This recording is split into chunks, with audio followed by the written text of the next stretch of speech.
할렐루야. 우리가 온라인으로 예배한 지 벌써 4주 차입니다. 속히 이 어둠의 시간들이 빨리 지나가고 하나님 앞에 영광의 예배를 온전하게 드릴 수 있는 그날이 도래하기를 소원합니다. 더욱더 보고 싶은 우리 성도분들의 얼굴을 속히 뵙는 날이 오기를 소원하고요. 그렇지만 이 안타까운 모습이기는 하지만 또 각각의 처소에서 또 각각의 환경 가운데에서 예배하는 이때에도 그곳 그 장소에 하나님 거기 계시니 놀라운 주님의 임재가 임하시기를 주 이름으로 축복합니다. 우리 기도하겠습니다. 살아계셔서 역사하신 우리 아버지 하나님, 절망 속에 놓여있는 이때에도 하나님은 우리에게 여전히 새날을 주시니 감사합니다. 생명 중에 일어서게 하여 주시니 감사합니다. 하늘을 바라보며 소망 가운데 걷는 걸음이 되게 하여 주시니 감사합니다. 오늘도 우리가 하나님 앞에 예배하며니 이 예배를 받으시고 흠양하여 주옵소서. 각각의 가정에서 각각의 처소에서 예배할지라도 하나님 그곳에 임재하여 주셔서 넉넉하게 우리가 하나님의 사람인 것을, 하나님 우리 영혼의 주인 되심을 나타내 주시옵소서. 말씀하여 주셔서 우리를 위경 속에서 건져 주시옵소서. 시온의 복 있는 대로가 펼쳐지는 역사 있게 하여 주시옵소서. 오늘 이한 예배를 받으시기를 소원하옵고 예수 이름으로 기도합나이다. 아멘. 우리 찬송하겠습니다. 오늘 함께 부를 찬송은 찬송 172장 빈들의 마른 풀같이입니다. 찬송 172장을 다 같이 한번 부르겠습니다. 빈들의 마른 풀같이 시들은 나의 영혼, 주님의 허락한 성령 간절히 기다리네. 가물어 메마른 땅에 단비를 내리시니 성령의 단비를 부어 새 생명 주옵소서. 한가운 그 소리 들려 산천이 춤을 추네. 봄비로 내리는 성령 내게도 주옵소서. 가물어 메마른 땅에 단비를 내리시듯 성령의 단비를 부어 새 생명 주옵소서. 절 따라 우러를 내려 조목이 무성하니 갈급한 내 심령 위에 성령을 부으소서. 아멘. 가물어 메마른 땅에 단비를 내리시듯 성령의 단비를 부어 새 생명 주옵소서. 참되신 사랑의 언약 어길 수 있사오랴. 오늘의 흡족한 은혜 주실 줄 믿습니다. 가물어 메마른 땅에 단비를 내리시니 성령의 단비를 부어 새 생명 주옵소서. 가물어 메마른 땅에 단비를 내리시니 성령의 단비를 부어 새 생명 주옵소서. 아멘. 할렐루야. 일평생 빈들의 마른 풀 같은 메마른 식량이랄지라도 주의 성령의 단비가 넉넉하게 내려지는 역사의 길을 주의 이름으로 축복합니다. 오늘 말씀 보시겠습니다. 오늘 말씀은 베드로전서 5장입니다. 베드로전서 5장입니다. 베드로전서 5장 6절로 10절까지 말씀을 우리 다 같이 합독하도록 하겠습니다. 베드로전서 5장 6절로 10절까지 말씀을 합독합니다. 시작. 그러므로 하나님의 능하신 손 아래서 겸손하라. 때가 되면 너희를 높이시리라. 너희 염려를 다 주께 맡겨버리라. 이는 저가 너희를 권고하심이니라. 근신하라. 깨어라. 너희 대적 마귀가 우는 사자같이 두루 다니며 삼킬 자를 찾나니 너희는 믿음을 굳게 하여 저를 대적하라. 이는 세상에 있는 너희 형제들도 동일한 고난을 당하는 줄을 알미니라. 모든 은혜의 하나님 곧 그리스도 안에서 너희를 부르사 자기의 영원한 영광에 들어가게 하시니가 잠깐 고난을 받은 너희를 친히 온전케 하시며 굳게 하시며 강하게 하시며 더를 견고케 하시리라. 아멘. 오늘 설교의 제목은 결말이 아름다운 사람이라는 내용으로 함께 은혜를 나누고자 합니다. 용두삼이라는 말이 있습니다. 처음은 좋으나 끝이 좋지 않음을 비유적으로 이르는 말이죠. 이 용두삼이를 생각하게 될 때 우리가 잘 아는 그 이솝우화가 있는데요. 토끼와 거북이라는 내용의 이야기입니다. 어느 날 토끼와 거북이가 달리기 경주를 하게 됩니다. 누가 이길까요? 당연 상식적으로 생각하게 되면 토끼가 이기는 것 아니겠습니까? 직관적으로 느끼기에 그렇죠. 뻔한 경기인 것 같은데 이제 토끼와 거북이가 달리기 경주를 하게 되었습니다. 당연 토끼가 이제 출발하자마자 힘껏 달려가죠. 거의 우승의 목전에 다가서게 되었습니다. 토끼가 뒤를 돌아보니까 아직 거북이가 올리면 모른 거예요. 그래서 좀 쉬었다 가자 하고서 꼬린지점 앞에서 잠시 쉰다는 게 잠을 자고 맙니다. 그래도 거북이는 더디지만 아주 천천히라도 할지라도 꾸준하게 쉼없이 꼬린지점을 향해서 가게 되었죠.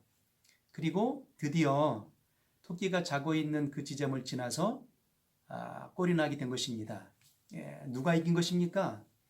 실력으로는 당연 토끼가 이길 수 있는 실력이었지만 그 꾸준함이라는 그 과정을 던져버렸기 때문에 결국 우승을 놓치고 말게 된 것입니다. 성경을 보게 되면 요한복음 15장에 하나님은 농부이시다 이렇게 말씀하시거든요. 그 농부라는 그의 의미를 좀 더 보게 되면 왜 하필 하나님은 수많은 그 표현 중에 스스로를 표현하실 때 농부라고 하셨을까 하는 얘기입니다. 농부는 봄에 씨를 뿌립니다. 그리고 기다립니다. 기다림이 그 기다림 역사가 막연한 기다림이 아닙니다. 무턱대고의 기다림이 아니라 수고의 기다림이죠. 씨를 뿌리는 것으로 손 놔버리는 게 아닙니다. 열매가 맺혀지기까지 결실이 있기까지 그냥 아무것도 하지 않고 막연한 기다림이 아닌 것이거든요. 씨를 뿌립니다. 그리고 열심으로 그 씨앗들이 잘 자라가기를 또 비바람이 칠 때에는 그 비바람을 막아줘 가면서 그렇게 곡식을 갖고 가게 되는 겁니다. 그리고 마지막에는 귀한 열매를 맺게 되는 아름다운 결실을 보게 되는 것이죠. 그래서 농부의 기다림이라고 말하는 것은 아름다운 열매, 풍성한 결실을 맺기 위한 수고의 기다림이었던 겁니다. 이런 과정을 넉넉하게 잘 지키게 될 때 우리는 용두사미가 되지 않습니다. 풍성한 열매를 맺는 곧 결말이 아름다운 사람이 되는 것입니다. 신앙인의 모습을 한번 되돌아보시길 바랍니다. 우리가 예수 그리스도를 믿는 신앙인 아니겠습니까? 이 신앙인의 모습을 보게 되면 오늘의 역사 속에서도 풍성한 열매를 맺기를 바라는 모습이기도 하지만 그러나 결국 우리가 뭐겠습니까? 우리가 구원의 넉넉함에 하나님의 나라에 이른다라는 그 사실은 오늘 우리가 하나님의 나라에 이르는 게 아니거든요. 마지막 날에 우리가 생애 다 하고 난 그날에 영광의 부름 앞에서 우리가 그 나라에 서게 되는 것입니다. 그러니까 신앙인의 결과의 모습은 오늘의 아름다운 모습으로만 족한 것이 아니라 결말이 아름다운 삶의 모습을 신앙인이라고 말하는 것입니다. 그런데 성경을 가만히 보게 되면요, 수많은 인물들이 나옵니다. 굉장히 많은 인물들이 나오죠. 이름도 다 기억나지 않을 만큼의 많은 인물들이 나옵니다. 그 수많은 인물들 속에 보게 되면 딱 두 가지의 부류로 구별이 됩니다. 한 부류는 결말이 아름다운 인생, 또 한 부류는 결말이 아름다운 사람인 것입니다. 그렇다면 이제 결말이 아름답지 못한 사람을 보게 될 때 어떤 사람들이 있을까를 보게 되니까요, 성경 첫 장부터서 결말이 아름답지 못한 인물이 나옵니다. 그가 누구입니까? 아담입니다. 아담, 하나님의 첫사람이지 않습니까? 믿음의 사람입니다. 영적인 사람이죠. 그래서 하나님이 그를 지으시고 아주 기뻐하셨습니다. 그리고 그를 에덴 동산에 두시게 되셨죠. 에덴 동산에서의 삶이 어떤 삶이었을까요? 하나님과 교통하는 삶이었습니다. 풍요로운 삶이었죠. 말 그대로 행복 그 자체였습니다. 그런데 그 행복 그 자체를 누릴 수 있도록 하나님이 단서를 두셨는데 동산 중앙에 있는 실과는 먹지 말라 하셨습니다. 이것이 바로 아담을 향하여서 주시는 그 행복을 누릴 수 있는 그 초석이었고 마지막에 열매를 맺을 수 있는 과정이었던 겁니다. 그런데 어느 날 아담을 향하여서 원수가 뱀이 유혹하게 되죠. 그 유혹에 마저 넘어가게 됨으로 말미암아서 아담과 하와는 어떻게 됩니까? 결말이 아름답지 못한 인생으로 전락하게 된 것입니다. 에덴 동산에서 쫓겨나는 인생을 살게 되었습니다. 결국 요점이 무엇입니까? 결말이 아름답지 못한 그 이유를 아담을 통해서 찾게 되는 그 이유가 어디 있겠습니까? 바로 자신에게 주신 그 약속의 믿음을 저버렸기 때문인 것입니다. 나에게 주신 약속의 말씀, 나에게 주신 그 믿음을 저버리게 되면 결말이 아름답지 못한 인생이 되고 마는 것입니다. 성경 중반쯤에 가게 되면 이제 사사기를 만나게 되는데요. 구약 중반쯤에 사사기를 만나게 되는데 그 사사기의 인물 중에 유명한 사람이 나옵니다. 삼손이라는 인물을 만나게 되는데요. 삼손이 어떤 사람입니까? 삼손이 이제 민수기 6장 또 신명기 6장 정도 사사기 6장 정도 보게 되면 삼손이라는 인물을 만나게 되는데요. 그가 태어날 때부터서 나실인입니다. 구별받은 사람이라는 얘기죠. 그 나실이라는 인물은 하나님 앞에 드려짐이라는 얘기거든요. 그러니까 드려진 존재, 하나님 앞에 구별되어서 드려진 인물이라는 얘기입니다. 그러면 아주 거창하게 시작한 거죠. 태어날 때부터서 이 아이를 하나님께 드렸습니다. 이 아이는 하나님의 것입니다. 라고 할 정도로 아주 거창하게 태어난 인물이 바로 삼손입니다. 그렇다면 그런 믿음의 삶을 살아가야 되는 것 아니겠습니까? 과정을 철저하게 지키는 과정이어야 되는 거죠. 그런데 그가 어떻게 합니까? 하나님 앞에 드려진 나실인의 삶은요, 세 가지를 지켜야 됩니다. 먼저는 머리에 삭도를 대지 말며 했습니다. 왜요? 하나님의 것이니까요. 모든 육체가 하나님의 것이었기 때문에 머리를 자르는 일마저도 마음껏 하지 못했던 겁니다. 그래서 나실인은 머리에 삭도를 대지 말며 하셨습니다. 그리고 또 하나는 포도주와 독주를 마시지 말며 하셨습니다. 포도주와 독주를 마신다는 얘기는 마시게 되면 취하게 되지 않겠습니까? 취하게 되면 온전한 이성이 될 수 없죠. 온전한 모습으로 하나님을 섬길 수 없게 되는 관계가 되므로 하나님은 포도주와 독주를 마시지 말라 하셨던 겁니다. 그리고 이제 또 마지막 한 가지가 남았는데 그게 바로 이방 여인과 결혼하지 말며 하셨습니다. 이게 바로 나실인이 지켜야 될 구별의 요건입니다. 이 나실인의 역사는요, 구약 때만 시행되는 게 아닙니다. 오늘 우리 신약 시대를 살아가는 우리들에게도 반드시 나실인의 삶을 살아가기를 하나님 원하시거든요. 그래서 우리가 술 먹지 않잖아요. 우리가 주의를 철저하게 지키지 않아요. 결혼하려고 할지라도 이왕이면은 신앙인과 결혼하려고 하잖아요. 이 모든 역사가 어디에서 출발하는 것이겠습니까? 나는 나시린입니다. 하나님 앞에 드려진 사람입니다. 라는 그 믿음에서 출발하기 때문입니다. 그와 같은 인생이 바로 삼손이었는데 삼손이 이제 어느 날 이방 여인인 드릴라에게 미혹당함을 당하죠. 그래서 포도주와 독주를 마시게 되고 머리까지 잘려지게 됩니다. 그 힘의 원천이었던 머리까지 잘려지게 돼서 결국은 어떻게 합니까? 이방 나라에 끌려가게 되죠. 그리고 두 눈을 잃게 됩니다. 그리고 연자맷돌을 돌리면서 이방 사람들이 던져주는 그의 음식을 먹고 사는 아주 처절한 인생의 삶이 되고 맙니다. 짐승과 같은 삶을 살게 되죠. 이것이 바로 삼손의 끝자락의 모습입니다. 결말이 비참한 모습이죠. 이 역사를 되돌아보게 될 때 삼손이 비참하게 된 역사가 뭐겠습니까? 삼손이 비참하게 되는 것은요, 나시린이라는 사명을 던져버렸기 때문입니다. 아담이 비참한 결과를 보게 되는 것은 나에게 주신 믿음을 저버렸기 때문에 비참한 모습이 된 것이고 결과가 아름답지 못한 자가 된 것이고, 삼손이 비참하게 된 것은 결말이 아름답지 못하게 된 것은 그에게 주신 나시린이라는 사명을 던져버렸기 때문입니다. 자, 그리고 또 하나 인물을 만나게 됩니다. 사사시대 때 엘리라는 제사장을 만나게 되는데요. 엘리도 삼손을 기름 부어서 제사장을 삼은, 선지자를 삼은 아주 믿음에 선진된 자였긴 하지만 그의 결말이 아름답지 못합니다. 그가 결말이 아름답지 못한 그 이유를 가만히 들여다보게 되면요, 엘리 제사장에게는 두 명의 아들이 있습니다. 홈니와 비느하스란 두 명의 아들이 있는데요, 이 홈니와 비느하스 두 아들마저도 엘리 제사장을 따라서 제사장이 됩니다. 그런데 그들의 삶을 어떤 삶입니까? 그들의 삶이 아주 타락한 삶을 살아가게 됩니다. 제사를 드릴 때 하나님이 드려지기 전에도 먼저 그들이 고기를 취합니다.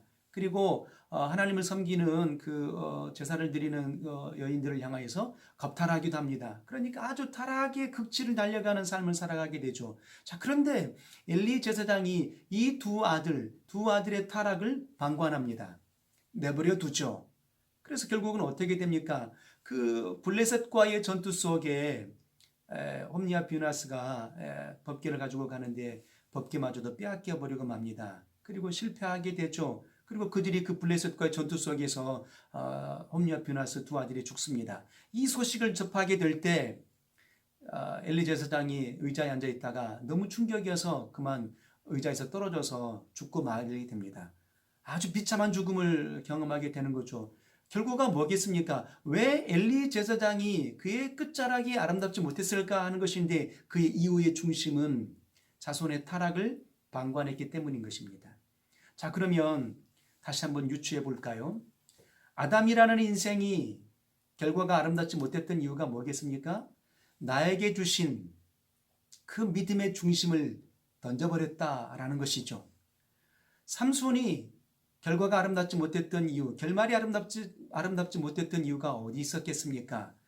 나에게 주신 사명을 던져버렸기 때문입니다. 엘리 제사장이 그의 끝자락이 비참했던 그 이유가 어디 있겠습니까? 자신만 능한 삶을 살아가는 거로 족한 인생이 아닌 것입니다. 자손의 타락을 방관했기 때문에 그의 결말이 아름답지 못했던 것입니다. 자, 그렇다면 우리는 어떤 인생을 살아가야 되겠습니까? 정말 처음도 아름답지만 끝까지 이 아름다운 신앙을 지켜내므로 결과도 아름다운 삶이 되기를 진실로 소원합니다. 자, 성경의 또 반대적인 입장을 한번 보겠습니다. 또 다른 인물의 군을 보게 될 때 결말이 아름다운 사람을 만나게 됩니다. 그 중에 대표적인 사람을 뽑게 되면 에녹이라는 사람을 먼저 한번 볼까요? 에녹은 죽음을 경험하기 전에 하나님 앞에 들림을 받게 됩니다. 놀라운 축복을 받게 되는 인생이죠. 결과가 아름다운 삶을 살아가는 대표적인 인물이죠. 그런데 그의 인생의 삶을 보게 될 때 왜 그가 결말이 아름다웠을까를 보게 되니까 성경은 창세기 5장이 이렇게 표현합니다. 에녹은 하나님과 300년 동안 동행하더니 했던 것입니다.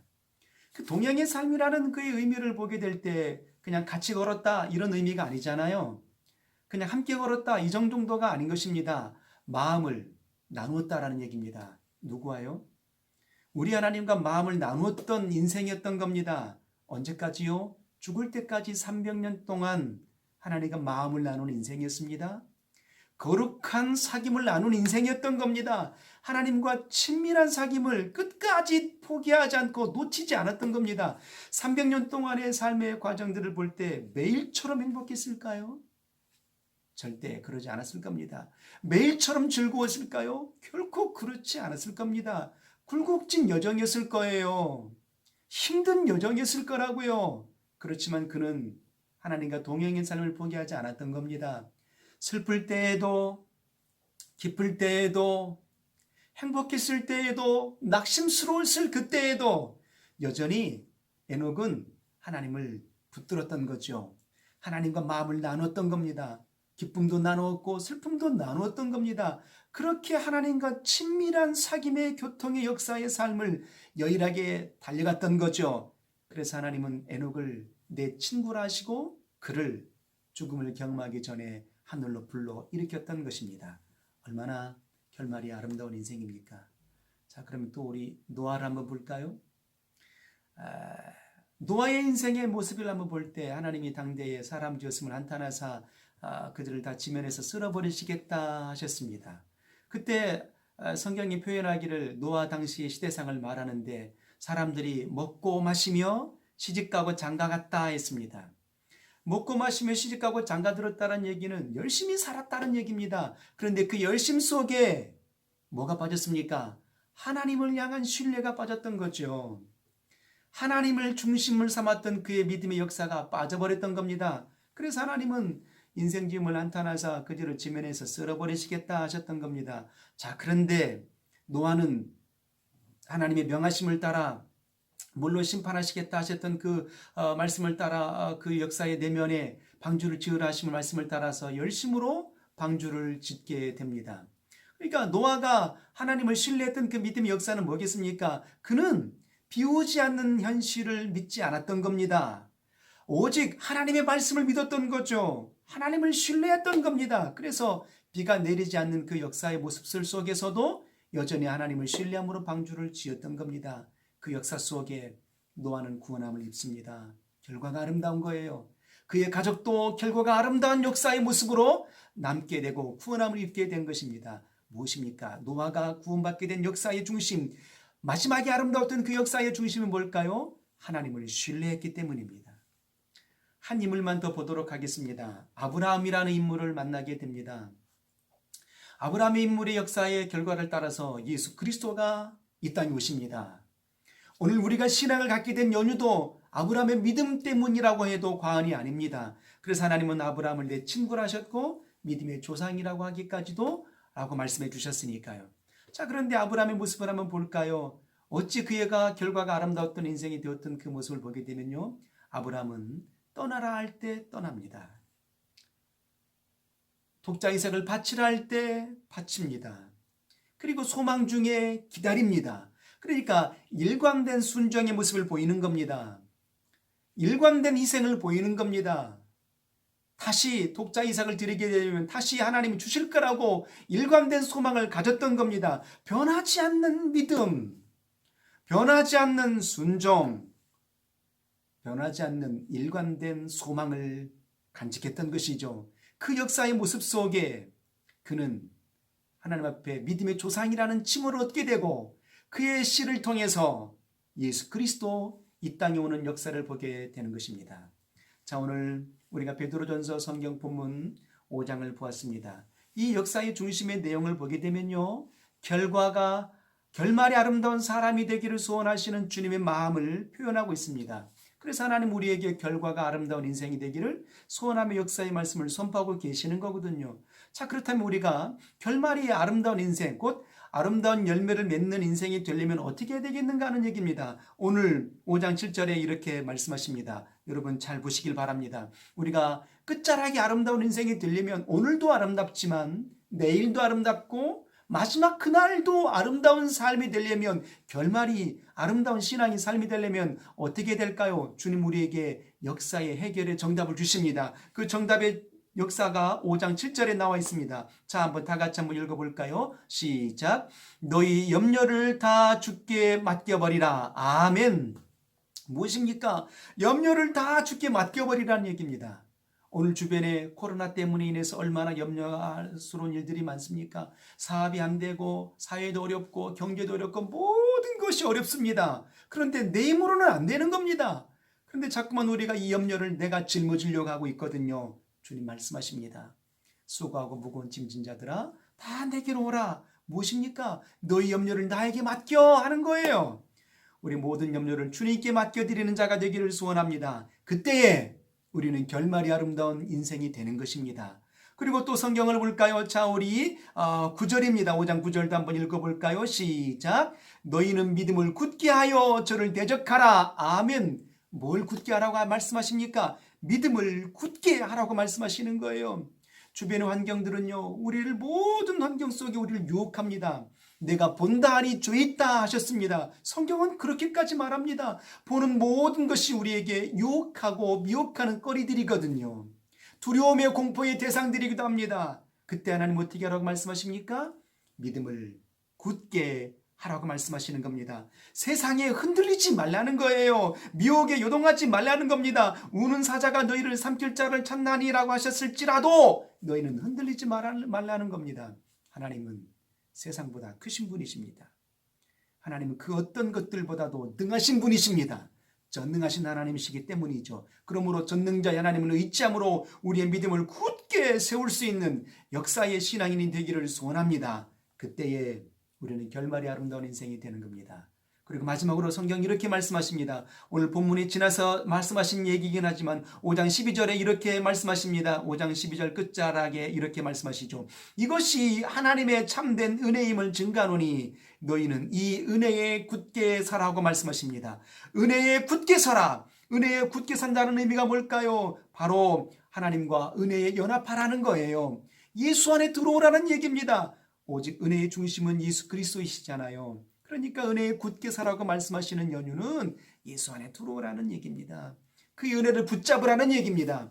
이런 믿음의 삶으로 달려가는 자가 되기를 소원합니다. 그때 우리는 결말이 아름다운 인생이 되는 겁니다.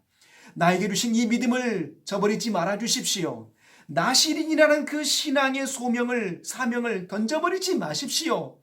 나 신앙만 온전한다고 해서 만족하지 마십시오. 우리 믿음의 후대의 자손들에게도 그의 신앙이 타락하지 않도록 우리는 지켜내야 되는 겁니다. 그렇게 하려면 우리 모든 염려를 하나님께 맡겨야 됩니다. 믿음을 세상 속에서 흔들리지 말고 굳게 세워야 됩니다. 예수 그리스도 안에서 우리의 은혜가 온전케 되도록 그렇게 붙들어야 되는 것입니다. 이러한 삶이 되시기를 주님 이름으로 소원합니다. 이러한 일들을 위해서 마지막으로 성경 한 절 읽고 마치도록 하겠습니다. 주님이 어느 만큼 우리를 기대하시고 어느 만큼 결말이 아름다운 인생이 되기를 소원하시는지 5장 10절 마지막으로 읽고 마치겠습니다. 시작. 모든 은혜의 하나님 곧 그리스도 안에서 너희를 부르사 자기의 영원한 영광에 들어가게 하신 이가 잠깐 고난을 받은 너희를 친히 온전케 하시며 굳게 하시며 강하게 하시며 터를 견고케 하시리라. 아멘. 결말이 아름다운 삶이 되기를 소원하심으로 주님은 우리를 온전케 하시기를 원하십니다. 굳게 하시기를 원하십니다. 강하게 하시기를 원하십니다. 우리의 터전이 견고케 되기를 원하시는 겁니다. 끝까지 나에게 주신 믿음을 포기하지 마십시오. 나에게 주신 사명을 던져버리지 마십시오. 자손의 신앙을 견고하게 인도해 내십시오. 그러기 위해서는 우리의 모든 염려를 주님께 맡겨버리고 세상의 모든 유혹 속에 우리의 믿음을 굳게 하고 예수 그리스도 안에서 은혜를 붙들 수 있는 아름다운 신앙이 되기를 주님 이름으로 소원합니다. 할렐루야. 기도하겠습니다. 살아계셔서 역사하신 하나님 아버지, 일평생 우리의 믿음을 온전케 하여 주시옵소서. 내게 주신 말씀을 던져버리지 않는 인생이 되게 하여 주옵소서. 나시린의 사명을 포기하지 않게 하여 주시옵소서. 그러므로 일평생 모든 염려를 주님께 맡겨드리는 인생이 되게 하여 주시고 믿음을 굳건하게 세워가는 삶이 되게 하여 주시옵소서. 예수 그리스도 안에서 은혜를 붙드는 삶이 되게 하사 결말이 아름다운 인생, 아름다운 열매를 풍성하게 맺어낼 수 있는 복 있는 신앙인이 되게 하여 주옵소서. 예수 이름으로 축복하며 기도합나이다. 아멘. 일평생 결말이 아름다운 삶이 되기를 소원합니다. 오늘만 만족하지 마시고 끝까지 아름다운 인생이 되기를 소원합니다. 할렐루야. 감사합니다.